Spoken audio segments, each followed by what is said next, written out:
How would I describe discernment? How would I describe discernment? Discernment, on the most basic level, is about differentiating my will versus God's will.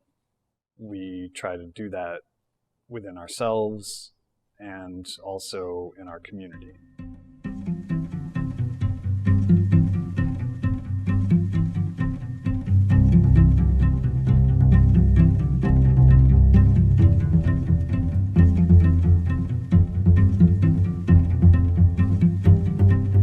My name is JT Dorr-Bremme.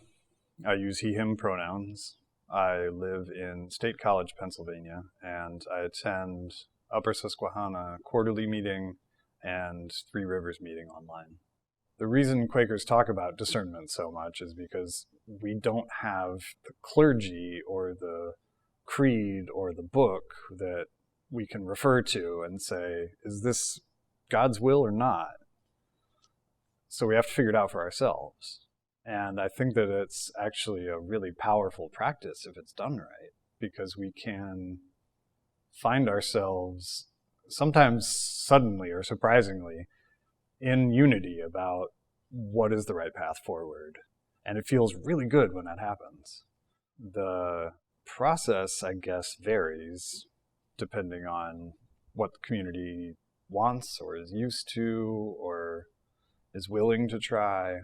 I guess let's say that we're discerning together and I'm going to help you make a decision.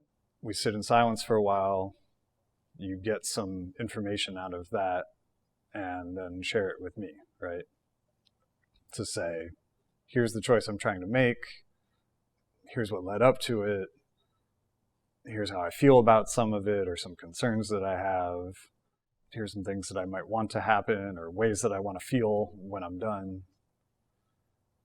And I think for me, for my role, it would be a lot of listening to hear all of that and take it in and then to reflect some of it back. And I think that that's how we should attend to each other, because that's how I think we should be attending to the divine. That it will speak. You know, if you've heard the still small voice, right? That we all carry around, that voice of God inside us. We can amplify that voice in each other, and we can identify it when we're hearing it, and that we can speak from it to each other. It's an incredible gift. It gives a person a sense of really being attended to, and that what they say matters. And that's an act of love.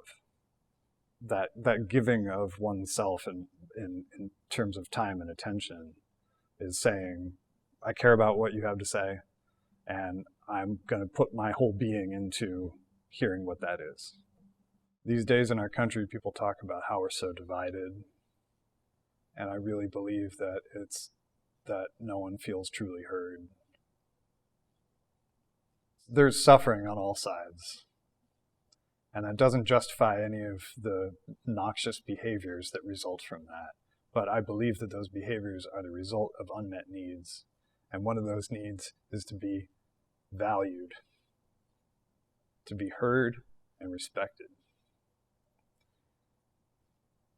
And it doesn't require agreement. It doesn't require identification. It just requires listening. Because when people are listened to, they will disclose themselves. And I believe that eventually they will understand why they're in pain. And pain is something we all understand.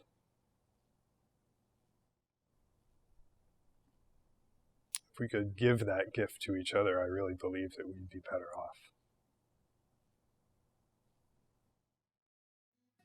Thank you for watching this episode of QuakerSpeak. If you like this video, please leave a thumbs up and a comment so we can reach even more friends. For more videos, click this playlist here. To subscribe to QuakerSpeak, click this here. And to support us on Patreon, click here. Thank you so much for watching. Happy Thursday.